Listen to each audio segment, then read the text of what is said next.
Yeah, Japan had civil wars that killed a lot of people. But do you know what killed even more people? Disease. And the number one disease, the one that all other diseases looked up to, was smallpox. Let's walk through Japan's history and see how smallpox grew into a disease that infected everyone in Japan. Oh hey, if you want one of these stickers, stick around until the end. Smallpox was the human race's deadliest killer before we eradicated it with vaccination. Even Egyptian mummies have scars that look like smallpox. Japan was no different. They called it the Smallpox Demon. When the disease entered Japan, it devastated the country. Don't look at pictures of smallpox victims, by the way, you'll regret it. There may be evidence of smallpox as early as the year 538 or 552 in the Asuka period, when people from the Korean peninsula came over and said, "Hey, have you guys heard of this thing called Buddhism? Here are some free samples." And the emperor was like, "Ooh, that's neat. Let me think about it." Soon after, a nasty epidemic rocked Japan. Coincidence?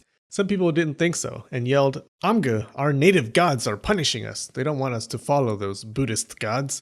I have a video about this Buddhism battle if you want to see what happened next. So this could have been a case where the Koreans sold Buddhism and smallpox to Japan. It's the upsell that gets you. But that's all just speculation. We don't know for sure if it was smallpox. The first recorded case of a smallpox epidemic happened in 735 in the Nara period and lasted until 737. It started in Dazaifu, a foreign seaport. Supposedly, a Japanese fisherman returned from the Korean peninsula carrying a smallpox souvenir in his body. Death swept through Japan, killing 25 to 35% of the population. For comparison, the Great Bubonic Plague in Europe killed 30 to 60%. The disease had found a land that had never suffered smallpox before, and it went crazy. It didn't care if you were rich or poor, peasant or noble, it killed you just the same. So many people dying in such a short amount of time ruined everything. There was political turmoil. The Fujiwara Clan was rising in power. 4 Fujiwara brothers had started the 4 great Fujiwara houses. Things were looking good. Then all 4 brothers were smallpoxed and died. It put a brake on their plans for world domination. Don't worry though, in the Heian period, they would get that power back by famously marrying their daughters into the imperial family, allowing them control over the Heian court for 200 years. People abandoned their farms and villages trying to get away. The Nara court tried to convince people to stay in their rice farms. They stopped collecting taxes for a while and tried to punish people who left their fields, but it was a lost cause. The lack of farmers helped cause a disastrous famine. And remember, the Japanese used rice as currency. Whoops, the economy tanked. The court had to stop building the capital, and it was even one of the reasons they got rid of the national army.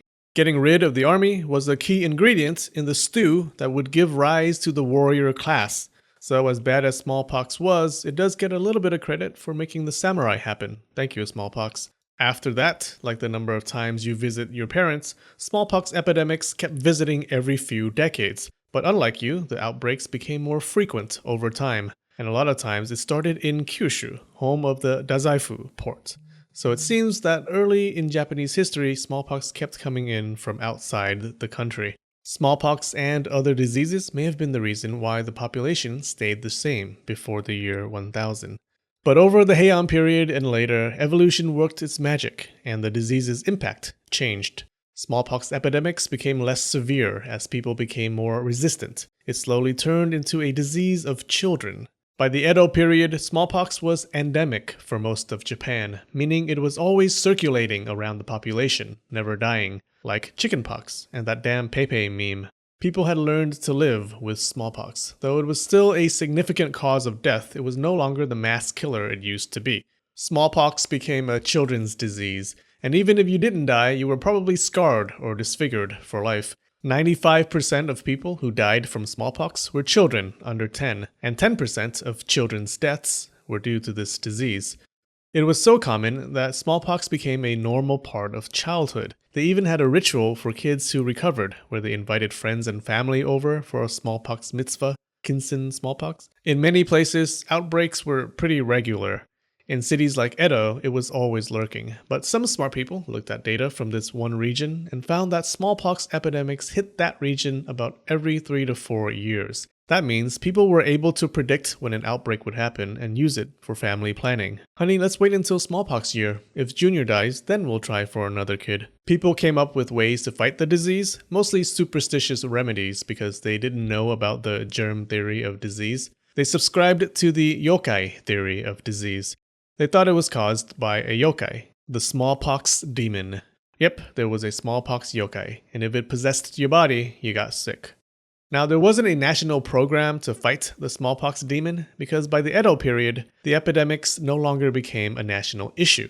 Smallpox didn't sweep through the nation like it did before, and since it only affected children, it didn't disrupt farming or the economy or other adult hobbies. The central government basically told local communities, you're on your own. So local communities tried to control the disease themselves, and different places dealt with it in a million different ways. One fun way was to have a little party for the smallpox demon. Offer it some food, play some music, do some dancing. They would dance their way out of the village, sending the demon away. Did it work?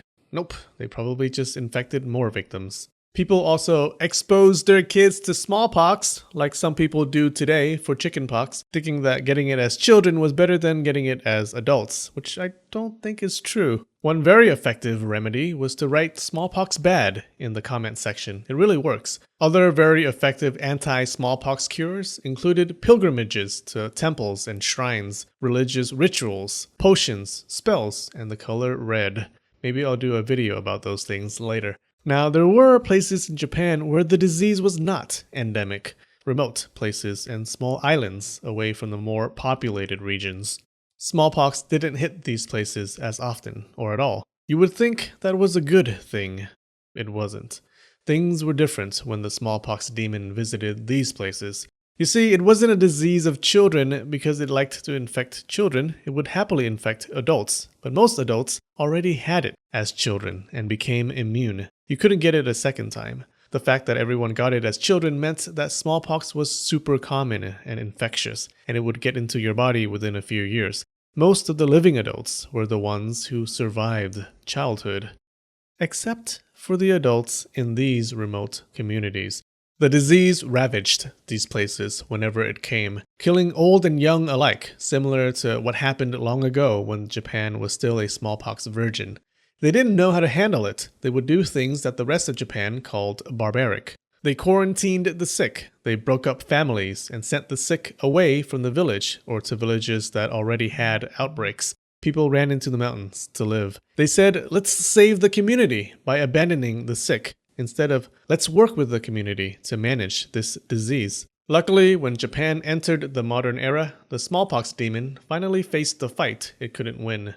In 1796, Edward Jenner, one of the biggest heroes of the human race, decided it would be fun to make a little cut on the arm of an 8-year-old boy, take the pus from a woman with cowpox, and jam it into the cut. 2 months later, he tried giving the boy smallpox by using the same method, but the boy had become immune.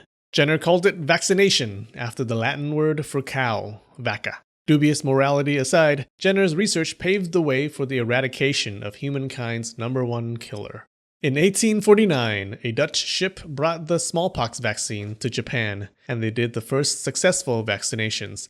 At first, people were against it. They called it weird magic. Some people thought it would turn you into a cow, which is crazy. The only thing that turns you into a cow is eating a bag of chips every day like I've been doing while in quarantine. If you believed in the yokai theory of disease, it was hard to understand how vaccinations would help. So there were pro-vaccination publicity campaigns to ease people's fears. Some campaigns said that the idea of a smallpox demon was crazy, so don't believe it and get that shot. Others tried to convince people that the vaccination needle chased away the smallpox demon. Hey, whatever works. It was only when the Meiji government took over that they made it a national program. They forced people and newborn babies to vaccinate. If a person refused, they charged that person with a fine.